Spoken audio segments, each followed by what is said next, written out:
For the first time in this war, Moscow is no longer just a political center.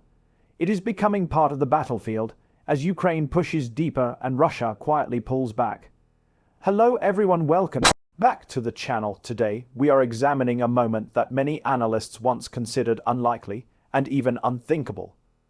Ukraine taking the war directly to Moscow at the same time Russia's leadership signals a strategic pullback elsewhere. This is not a dramatic turning point announced with slogans or spectacle.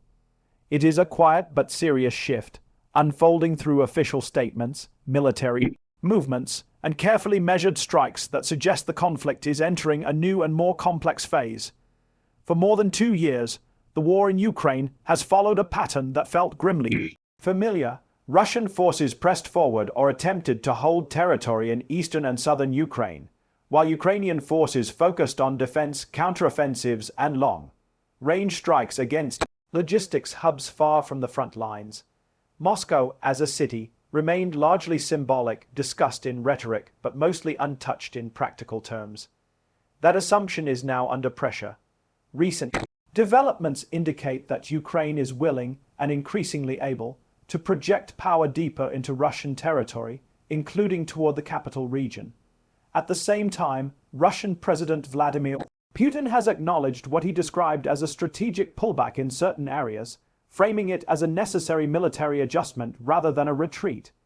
Taken together, these two trends tell a larger story about how the balance, risks, and psychology of the war are changing. Let us begin with what is meant by strategic pullback.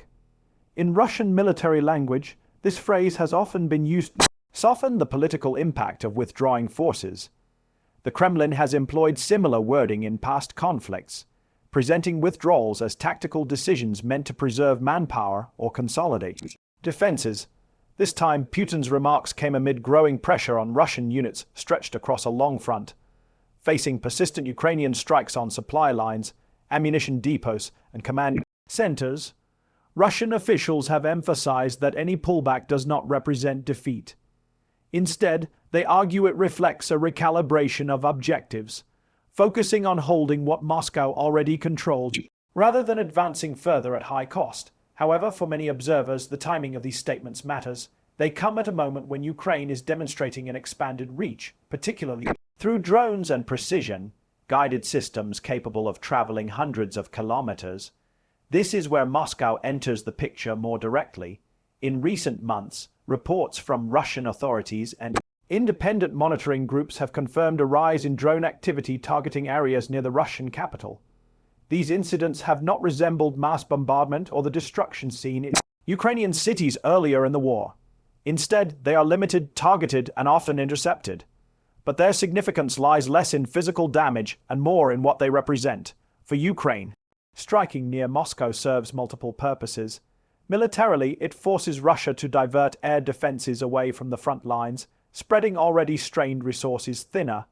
Politically, it challenges the long-standing narrative promoted by the Kremlin that the war is distant and manageable for ordinary Russians. Psychologically, it signals that distance no longer guarantees safety.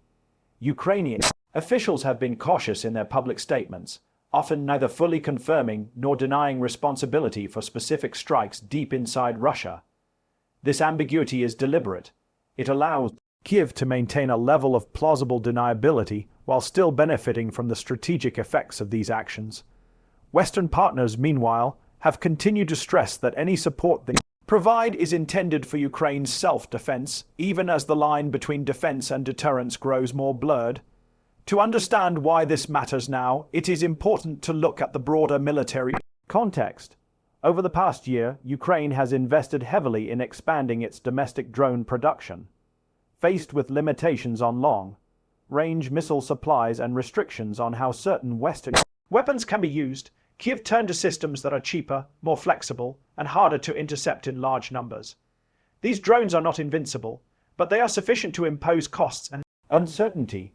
Russia, for its part, has built one of the most layered air defense networks in the world, especially around Moscow.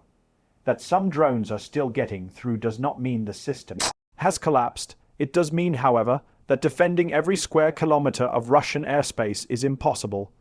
Every interceptor missile fired near Moscow is one not available elsewhere. This brings us back to the idea of a strategic pullback. If Russian forces are consolidating positions, it suggests an acknowledgement of limits in manpower, equipment, and political tolerance for losses. Ukraine's decision to push the conflict closer to the Russian heartland increases those pressures.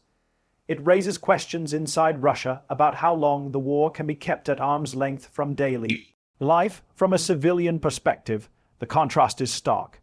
Ukrainian cities have lived under the constant threat of missile and drone attacks since the earliest days of the invasion. Air raid sirens, blackouts, and damaged infrastructure became part of everyday existence.